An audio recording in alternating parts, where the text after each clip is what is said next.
Welcome to the show. There's a really good article in The Week by Ryan Cooper, which points out the absurdity of how Republicans have actually become a caricature of the postmodernism that they claim to hate. And I want to go through this with you because this is a really important issue, whether or not you know it by the name of a caricature of postmodernism. So let's kind of reset the story. I've said many times that there are very few things in life and in politics that are black and white. So when people sort of unanimously characterize postmodernism as this useless and wacky idea that should always have been ignored as completely bogus, that's a really black and white characterization of postmodernism. And that should make us question whether those critics of postmodernism are actually accurate or precise or telling us anything of value. I've also told you before that postmodernism is what in academia, I guess, would be called a complicated text, okay? Postmodernism developed or really flourished in the mid to later 1900s. And at the time that that was taking place, postmodernism actually did some really valuable and useful things. And this isn't new. I mean, I've told you this before. Postmodernism in its heyday created a pretext for questioning the status quo and established norms.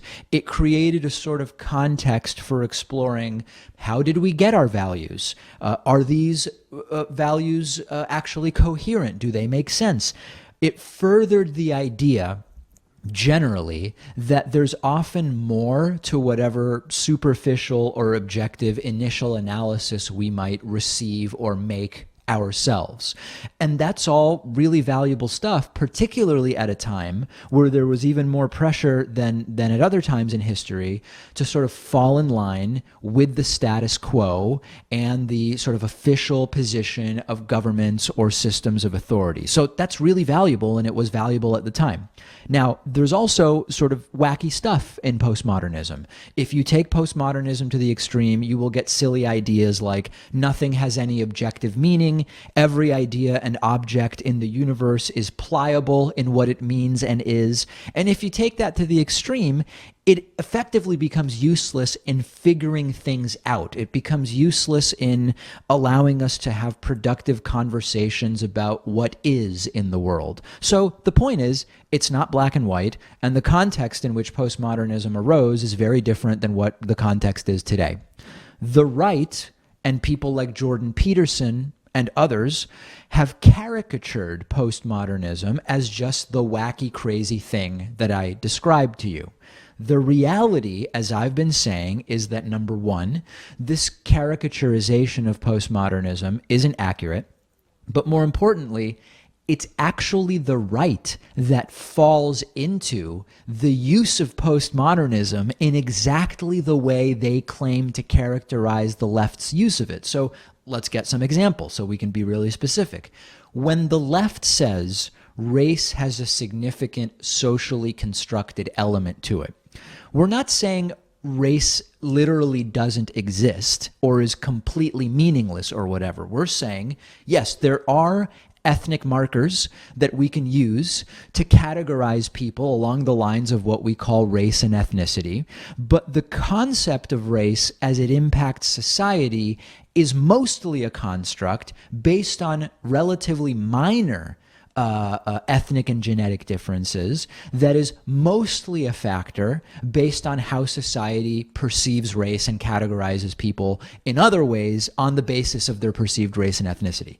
Postmodernism can be a useful source of ideas when we explore issues that are often framed as universal. So very often in conversations of like vegetarianism and veganism, you will very quickly get into arguments that rely on universality. Like, for example, if feeding a whale is wrong, killing an ant is equally wrong. And postmodernism can actually provide a really good framework to say, wait a second, things can exist on a sliding scale. We can have more nuanced conversations, right?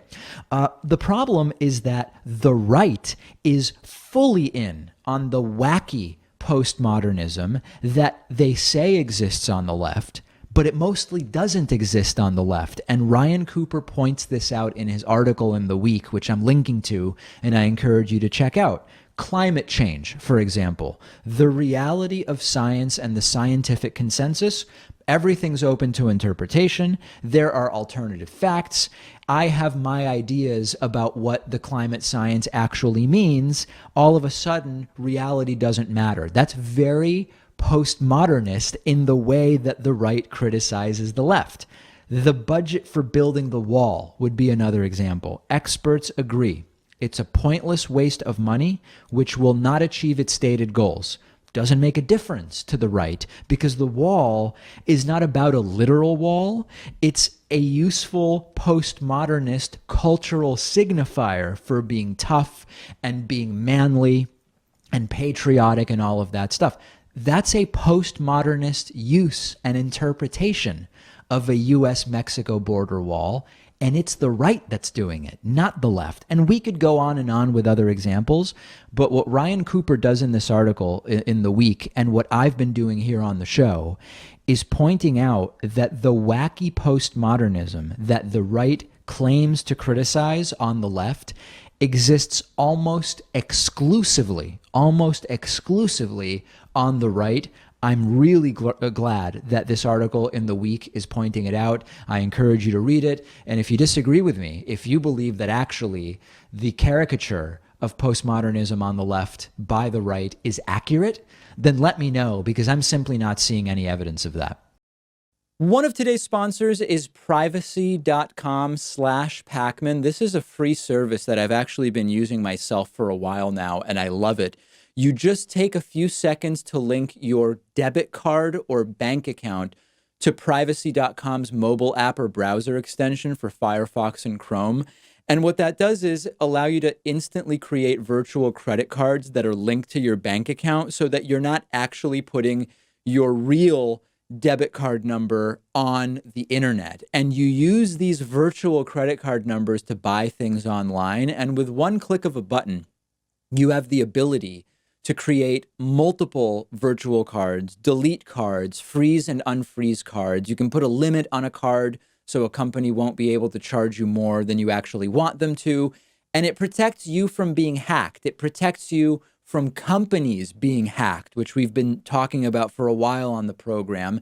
And it's perfect for signing up for free trials somewhere if you don't want your real credit card number to be exposed and on file. And their app and browser extension let you autofill the virtual credit card number into the credit card field when you're buying things online. There are a ton of different advantages to shopping and paying bills with a system like this. Everything is totally secure and encrypted. And in some situations, you can earn 5% cash back on your purchases. It's all completely free. All you have to do is click the link under this video to get started. And for a limited time, everybody in our audience who signs up gets $5 towards your first purchase when you sign up using that link below.